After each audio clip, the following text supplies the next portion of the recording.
नमस्कार मित्र, आज म तपाईलाई जीवनमा सधैँ सफल बन्नका लागि श्रीकृष्णबाट दिएका उपदेशहरूको बारेमा जानकारी दिँदैछु र जीवनमा सधैँ सफल बन्नका लागि श्रीकृष्णले दिएका यी सफलताका 5 मन्त्रहरूको बारेमा जानकारी दिँदैछु।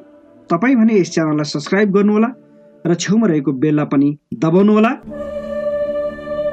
आदरणीय मित्र, तपाईहरूलाई गीतामा श्रीकृष्णद्वारा बताएका सफलताका 5 मन्त्रहरूको बारेमा म बताउन गइरहेको छु। नम्बर 1, दूरगामी सोच।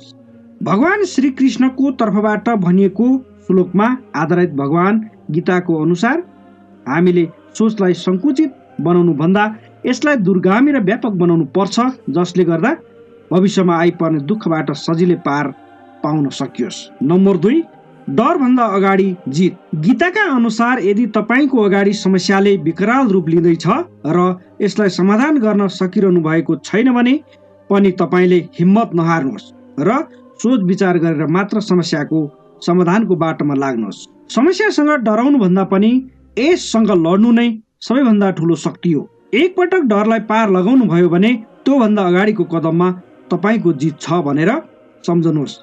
पाण्डवहरूले पनि धर्मको सहाराबाट युद्ध जितेका थिए। नम्बर 3, प्रगति पथमा प्रशस्त।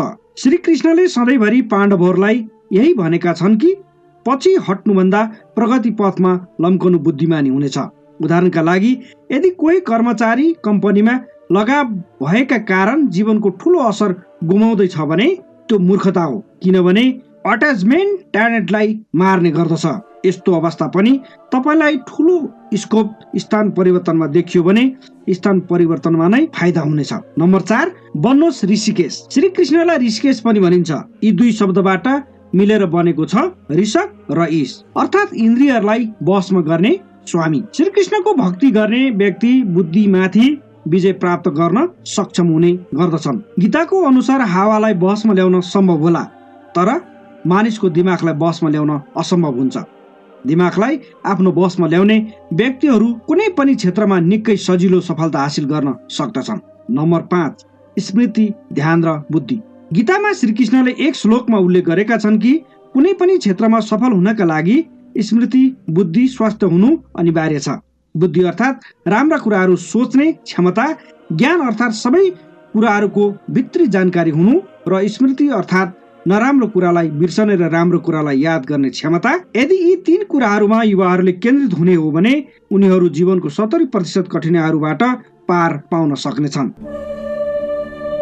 आदरणीय मित्रहरू, यस्ता विभिन्न टिप्सहरू लिएर फेरि पनि आउनेछु। तपाईँले यदि यस च्यानललाई सब्स्क्राइब गर्नुभएको छैन भने सब्स्क्राइब गरिहाल्नुहोस्, किनभने तपाईँले चाहिए जस्तो टिप्सहरू यहाँ पाउन सक्नुहुन्छ र तपाईँलाई तुरुन्तै थाहा पाउनको लागि छेउमा रहेको बेललाई पनि दबाउनुहोस् र यहाँको जीवन सफल रहोस्। हस्त नमस्ते।